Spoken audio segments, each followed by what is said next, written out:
tier list des supports de Marvel Rivals.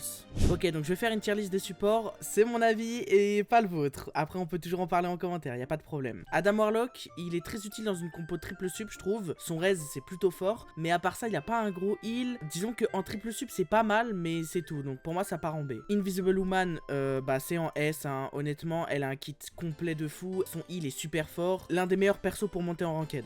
Mantis pour moi je la mets au même niveau qu'Adam. Pour moi c'est un très bon support en triple sup, mais ça s'arrête là en fait. En duo support c'est pas très bon. Son heal il est pas assez marqué. Malgré le buff qu'elle a reçu en saison 2, en tout cas ils en avaient parlé les devs de stacker les heals, bah même ça en fait ça fait pas trop la diff. Donc pour moi elle reste en B. Rocket Raccoon avant je l'aurais mis en B aussi, ça veut dire que c'était un très bon support et tout. Mais depuis son rework là, c'est un S. C'est probablement l'un des supports que je vais le plus utiliser cette saison. Ça veut dire qu'il a un très gros heal maintenant, même son ultimate est aussi un ulti défensif, alors qu'avant c'était juste un ulti offensif, c'était pas très utile ou en tout cas occasionnel. Donc pour moi c'est un très solide S Raccoon. Cloak and Dagger ça part en A, c'est pas au niveau d'Invisible Woman et Raccoon, mais quand même il y a quelque chose, dans le sens où elle a un très bon ulti défensif. En tout cas son kit peut te faire sortir de pas mal de situations. Donc non franchement ça va en A. Jeff honnêtement j'adore le perso et tout, mais désolé frérot tu pars en D. En fait il a un très gros heal là-dessus, on est d'accord. Il a un bon DPS aussi, avec Luna Snow c'est pas mal, mais ouais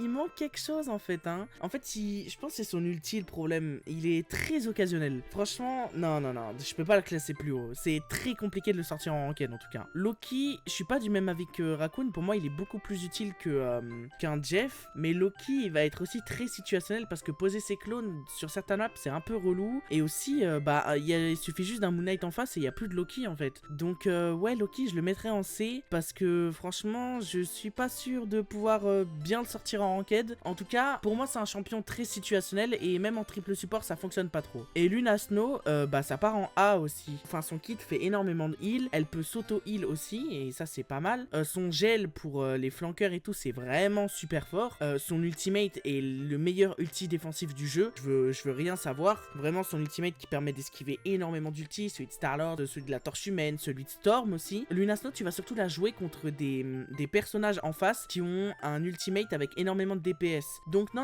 franchement Luna Snow très bon perso à sortir en ranked, il est solide. Bref, dis-moi ce que t'en penses de ma tier list en commentaire et hésite pas à réagir en commentaire, j'ai pas forcément la science infuse. Et sinon abonne-toi pour plus de contenu autour de Marvel Rivals.